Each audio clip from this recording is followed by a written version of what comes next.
তো hey guys, welcome back to my channel. আমি স্বস্তিক আর তোমরা দেখছো স্বস্তিক ব্লগ। আজ দেখতে দেখতে 14টা দিন কেটে গেছে আমার ইউটিউব চ্যানেল। আমি চাই তোমাদের আরো নতুন নতুন সুন্দর জিনিস দেখাতে। তো কিছুই না, তোমরা শুধু আমাকে সাপোর্ট করো, আমি আরো নতুন নতুন ভিডিও আনবো। তো আমরা 4 বন্ধু বেরিয়ে পড়েছি একটা বাইক নিয়ে। কোথায় যাচ্ছি সেটা তোমরা দেখতে পাবে ভিডিওতে। বাইক নিয়ে তো বেরিয়ে পড়লাম, কিন্তু বাইকে তেল নেই, কি করবো ভেবে পাচ্ছি। তাই 100 টাকা আমাদেরকে একজন দান করলো, বললো যা তেল ভরে নে। তো আমরা চলে এলাম পেট্রোল পাম্পে তেল ভরতে। তারপর তেল ভরে নিয়ে বেরিয়ে পড়লাম।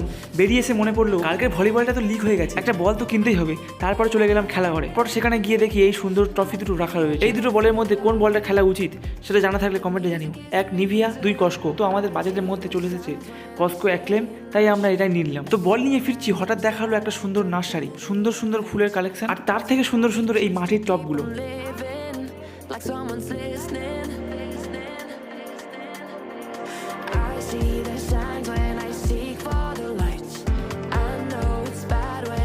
একটা গাড়িতে আমরা 4 জন কীভাবে বসেছি সেটা দেখো। ড্রাইভার যে সে বসে গেছে ট্যাঙ্কের উপরে, আমরা 3 জন বসে গেছি সিটে। তো অনেকে মনে করবে এখানে রিস্ক আছে, কিন্তু রিস্কের কিছু নেই। আমরা নিজেদের সাবধানতা বজায় রেখে গাড়ি আস্তে চালিয়ে বাড়ি এসেছি। তো তারপরে আমরা চলে এলাম বিকেলে মাঠে। আজকের প্রচুর লোক হয়েছে আর খেলাও ভালো হয়েছে। তো আজ ভিডিওটা এটুকুই। ভালো লাগলে লাইক, শেয়ার, কমেন্ট এবং সাবস্ক্রাইব করে দিও।